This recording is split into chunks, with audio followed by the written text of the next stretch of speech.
일단 나스닥의 반등이 닷컴 버블 때만큼 진행됐습니다.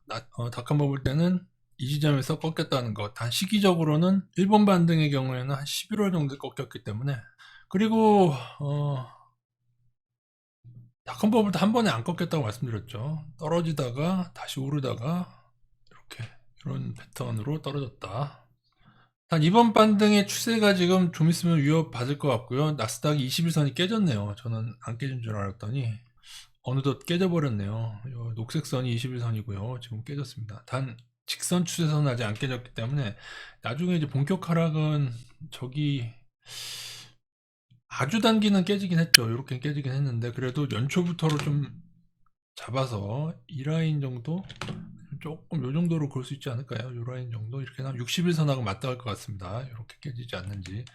그리고 단기 쌍봉이기 때문에 상승론자들 여기를 넘기 전까지 조심하세요.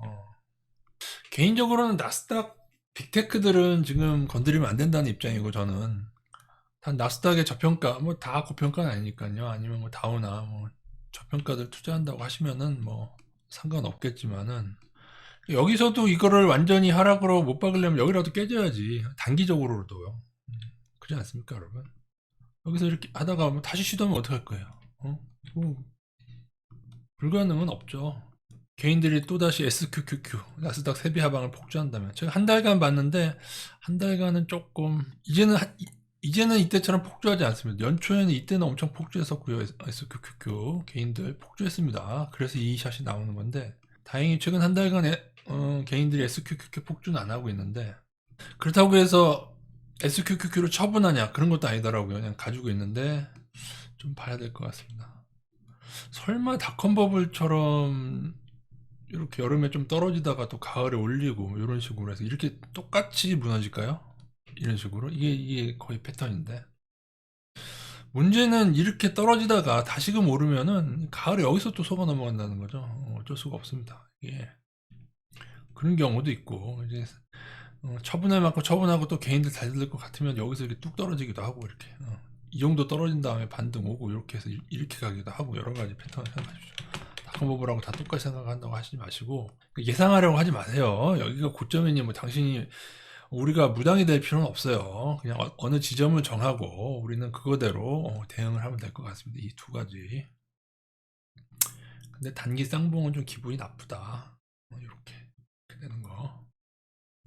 또 하나 외국인들 코스피 선물이 지금 마이너스 4조 원을 누적으로 넘어가고 있고요. 대충 뭐 보여드리지 않겠습니다. 자료는 외국인 코스피 선물 동향이 나쁘다. 선물 말고 코스피 자체 주식 자체도 외국인들이 그동안 연초에 제가 작년 말부터 막 산다고 말씀드렸는데 하다가 요 정도 이거 뭐 이것도 또 매도로 왜냐면 이렇게 매도하다가 다시 들어왔거든요. 이렇게 하다가 다시 들어올 수 있지만은 이게 어느 정도 이 외국인의 추이 자체도 좀 봐야 된다는 거죠. 그죠? 이것도 지금 좀 더 빠져나가지 않나 봐야 되는데 지금 선빵으로 선물을 때린 거면은 모르겠습니다. 그래도 저는 한 2,800은 한번 그러니까 2,800까지 안 들어가도 한 2,700 정도는 넘는 거 이렇게 하다가 가지 않을까 싶었는데 지금도 남아 있습니다. 지금도 여전히 뭐 아주 이 차트를 가지고 뭐 하락을 못 박는다. 근데 그건 있습니다, 여러분. 늘 이제 너물 또 꼬라박는 패턴이라는 걸 제가 많이 말씀드렸어요. 누누이 지금 3,000선 넘었을 때 말씀드린 것처럼 여기를 깼잖아요. 그죠? 또 비슷한 마인드입니다. 아직 반등의 상승 추세를 깨진 않았지만 이거는 좀 기분이 나쁜 거예요. 여기보다 아래로 내려오는 거는 그럴 때마다 좀 물론 옛날에 여기서도 드린 말씀이긴 한데 다시 회복을 해야 됩니다. 이거 3천선일 때 내가 엄청나게 많이 말씀드렸던 거예요. 응? 진짜로 그 3천선일 때 생각하면은 지금도 진짜 불량합니다. 여기를 몇 번을 넘을 것 같이 하다가 이게 이랬냐고요. 이게 여러분 이런 게 여러분 일부러 그리는 그림이에요. 여러분은 끝까지 정신 못 차려. 그래서 나중에는 어떻게 됐냐면 여기가 나갔잖아. 이것도 똑같은 거예요. 이거는 이제 똑같죠. 그죠? 하락이 어디서 왔어요, 여러분? 응? 본격 하락이. 이게 깨지면서 왔잖아요. 응? 못 넘었잖아요. 넘게 되면 여기처럼 넘게 되면은 상승을 하는 거고, 그죠? 어? 이렇게 될지 여기를 넘을지 아니면 이렇게 넘는 듯 맨날 이렇게 하다가 꼬라 박는지 그거를 보라고. 이때만큼 많이 넘을 것처럼 액션은 못 취할 것 같고요. 뭐 남았더라도 한두 번도 남았고 그런 식으로 하다가 떨어지겠죠. 단 오버슈팅이 좀 남지 않았는가. 근데 이번 주 일단 조심해야죠. 뭐 선물이 안 좋아서 일단 조심하고. 자, 이러면은 만약에 여기가 깨졌으면 제가 인버스를 뭐 아주 크게 가져가라고 할 수도 있겠지만 아직 안 깨졌죠. 그럼 인버스를 올인하거나 인버스 우위가 돼서는 안 돼요. 그죠? 아직은 추세 위잖아요. 그죠? 그러면 어떻게 해야 되느냐? 단 인버스가 30에서 40% 사이는 있어야죠. 왜? 선물 동향이 좀 안 좋고, 여기를 못 넘었으니까는 혹여나 뚝 떨어질 수도 있지 않나 하는 생각에 인버스 30에서 좀 안 좋게 보시는 분들도 한 40% 정도만 가지고 가시면 된다. 그 정도 보시면 될 것 같습니다. 코스닥에 대한 자세한 설명은 방금 전에 올려드렸기 때문에 그거 참조하시기 바라겠습니다. 코스닥 투자자분들은요. 일단 금요일 보시면은 몇 가지만 좀 볼게요. 외국인 개인 먼저 볼게요. 코스닥 인버스를 계속 폭주하는 거 했더니 드디어 이제 매도로 소량이지만 이게 소량이죠. 그동안 아주 소량입니다. 아주 소량이지만은 매도했다. 왜냐면 지금까지 계속 매수했거든요. 요거 한번 봅시다. 방향전 하는가. 코스닥 고퍼스는 매도 전환한 지가 꽤 돼서 이제 코스닥은 코스피 고퍼스는 이제는 코스피가 떨어져도 개인들이 이득 볼 게 없어요. 왜냐면 고퍼스를 다 처분해가지고 상당히 거의 다 연초에 있는 거 다 손절했습니다. 손해보고.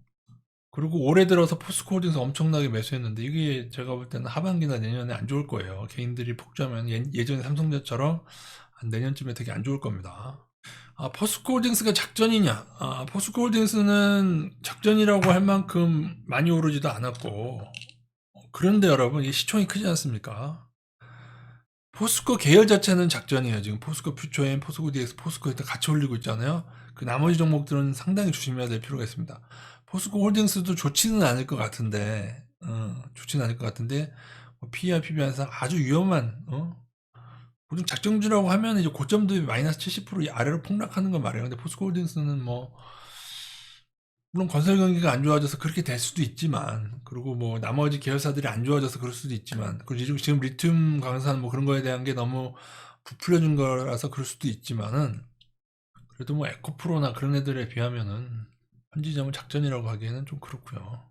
작전이 걸린다고 하면 더 오르겠죠. 근데 최근의 모습은 약간 윗꼬리가 달려서 포스코 기업들 그렇게 좋은 건 아닙니다. 근데 또 모르죠. 타겟이 됐으면은 뭐 더 가기도 하는데 에코프로처럼 불량한 기업들이 아니기 때문에 외국인들도 꽤 많고 그렇기 때문에 에코프로만큼 작전하기에는 좀 한계가 있을 것이다 라고 말씀드릴 바 있습니다. 개인들 그냥 한번 먼저 볼게요. 최근 5일에 이렇게 그동안 삼성전자 매도하더니 그죠? 이 곧버스 매도로 돌아선 거 보이시죠? 이게 꽤 됩니다. 꽤 돼요. 한 달간 매도. 한 달간은 요거를 매수를 많이 했습니다. 코스닥 인버스라 포스코홀딩스하고 레버리지는 처분하는 모습을 보이고 있고요. 그 다음에 3개월 단위로 보겠습니다. 3개월 단위는 SK하이닉스 이렇게 매도를 했었어요. 여전히 2차전지 위주로, 다 2차전지죠. 코스닥 인버스와 2차전지 위주로만 거의 포스코 계열로만 매수를 해왔습니다. 그 다음에 6개월간은 포스코홀딩스 너무 많이 샀어요. 포스코홀딩스를. 그래서 이게 여러분 포스코는 저 개인들이 이제 사채 작전하는 애들이나 우리나라 왕건이 작전하는 애들이 있거든요. 걔네들 뭐 정수장학회 계열도 있고 여러 가지 있다고 하는데 사채 계열도 있고 많이 컸을 거예요. 걔들도. 근데 포스코홀딩스처럼 외국인이 많은 애들을 좌지우지할 만큼 되지는 않습니다. 제가 알기로는 올려봐야 한 요 정도 내지는 조금 더한 기껏해야 뭐 70만원 잠깐 다시 넘거나 아니면 기껏해야 100만원 정도 할 수 있는 거지 에코프로만큼 그렇게 많이 못 갈 것이다 라고 제가 이미 말씀드린 바 있습니다. 그래서 개인도 6개월로 봤을 때는 곧버스가 상당히 매도가 됐죠. 근데 요걸 매수를 했기 때문에 지금 이 지경이 되고 있는 겁니다. 코스닥이. 자, 외국인 최근 보실까요? 포스코 인터. 근데 이거 뭐 CFD일 수도 있으니까 이게 참 어려운 게 CFD인 경우도 있기 때문에 이런 애들 다 고평가 애들 아닙니까? 이렇게 포스코 인터는 모르겠다 고평가인지. 제가 봤을 때 작년인가는 좀 저평가 국면이 있었고 적정인가 그랬었고 최근에 많이 올라서는 좀 좋은 경우 이건 최근 일이고요. 금요일 얘기하는 겁니다. 그 다음에 5일간 가요. 5일간 카카오 하이닉스 요거 하이닉스를 좀 많이 매수를 했었어요. 삼성전자보다도 삼성전자는 상위 없는데 하이닉스를 좀 매수를 했었고, 최근에는 외국인들이 새로 좀 매수하는 데가 없나를 좀 잘 봐야 됩니다. 이 중에서 이제 고평가 애들 이런 제약주는 이제 반등하다가 다시 떨어질 거고요. 지금 뭐 어차피 고평가 한다 제외하시고 현대차, ISC 이런 애들 ISC 좀 봐야 되겠는데요. 많이 올랐는지. 반도체 부품주입니다. 최근 1개월간 외국인이 새로 등장한 애들을 좀 보십시오. 카카오가 좀 눈에 띄네요. 그죠? 카카오가 외국인이 그동안 계속 매도였는데 현대차 역시 현대차는 역시 좋은 것 같아요. 현대모비스도 있네요. 그죠? 현대차하고 현대모비스는 좀 하락 신호가 났습니다. 카카오뱅크는 저는 조금 아직도 고평가라고 봅니다. 카카오도 저평가는 아니죠. 저평가는 아닌데 카카오 여러분 차트적으로는 좀 신호가 났어요. 차트적으로 뭐 낙폭과대에 대한 반등 신호가 났어요. 상승보다 반등 신호가 났는데 그건 참고하시기 바라고. 그래서 저도 이제 카카오를 언젠가부터 다시 적립식을 하라고 말씀을 드려야 되는데 지금부터 해야 될지 좀 고민입니다. 고민하고 있고 좀 정리가 되면은 말씀을 드리겠습니다. 삼성 엔지니어링도 있긴 있는데 제가 보니까 이렇게 저평가는 아니더라고요. 외국인 3개월 볼까요? 3개월 삼성전자 하이닉스 에코프로 계열은 다 지우십시오. 이건 뭐 CFD인지 어쩐지 알 수가 없으니까. 코스모 신소재 고평가 다 지우시고 이런 애들 다 건들지 마세요. 고평가 PI, PBR 다 걸러내고 이거 다 걸러내고 삼성중공업도 이미 좀 올라서 걸러내겠습니다. 그 외에 이오플로엔 이런 건 이 종목은 잘 모르겠네요. 기아, 현대차, 기아, 현대모비스 같은 애들은 최근에 좀 하고 카카오가 오히려 들어오고 있다. 네이버도 조금 매수가 들어오고 있긴 한 것 같은데 카카오가 좀 더 많은 것 같습니다. 금액상 6개월로 볼까요? 이오플로는 한번 볼까요? 뭔지 6개월 단위로는 LG전자도 있는데요. LG전자도 좀 단기 조정 신호가 났습니다. 좀 일괄적으로 대부분 다 조정 신호가 났어요. 일단 여전히 그 실적적으로 봤을 때 현대차가 원탑이고 기아 그러니까 PI, PBR 현대차 기아 비슷한데 현대차는 실적이 굉장히 좋아지는 중에 있고 기아 현대모비스는 예전 실적을 좀 유지하거나 조금 좋아지는 중 그렇게 보시면 될 것 같습니다. 실적이 좋아지는 현대차에 지금 사실은 끌려야 돼요. 같이 투자자분들은 뭐 여러 가지가 있지만 현대차에 일단 끌려셔야 되고 지금 여러분이 보셔도 작년도의 실적의 대외 수출을 보면 반도체는 다 죽쓰는데 오로지 자동차 분야에서만큼은 지금 이득을 냈어요. 게다가 중국에서 특히 안 좋음에도 불구하고 미국에서 되게 어떻게 보면은 상당히 선방해가지고 그런 상태라는 거 아시고 투자하시면 되겠는데 물론 그건 있죠. 이것이 계속 유지될 거냐. 근데 현대차에 대한 호평은 이어지고 있습니다. 일반 휘발유차뿐만 아니고 전기차도 나쁘지 않고 기아도 저는 전기차 나쁘지 않을 것 같아요. 제가 예언한 것 중에 여러분은 말도 안 된다고 생각하시지만 저는 말이 된다고 생각하는데 나중에 테슬라하고 현대차하고 시총이 비슷해질 거라고 저는 생각을 합니다. 현재는 테슬라가 다른 모든 테슬라를 제외한 모든 자동차 회사를 다 합친 시총보다 높아요. 그러니까 말도 안 되는 버블이라고 제가 말씀드리는 거예요. 그게 말이 안 되죠. 왜 말이 안 되냐? 도요타나 현대차는 지금 수십 년 동안 팔고 번 돈이 있단 말이에요. 팔고 벌고 게다가 전기차에 진출하고 있고 점점 그게 늘어나고 있고 그런 마당인데 테슬라는 뭐 기껏해야 팔린 지 몇 년 됐고 근데 그게 시총이 그렇게 넘는다? 이게 바로 새로운 기술에 대한 월가의 작전이다. 테슬라는 작전주입니다, 여러분. 이 정도로만 하겠습니다. 뭐 더 할 얘기도 많긴 한데 이어플로는 증자 붙으면 증거금 100% 종목이죠. 이런 종목은 걸으세요. 이거는 문제가 있기 때문에 증거금 100%. PBR이 일단 8.56에 PL 안 나오는 거 보니까 적자인데요. 그죠? 한번 볼까요? 적자겠지 뭐. 이런데 외국인이 많다? 뭐겠어요? CFD.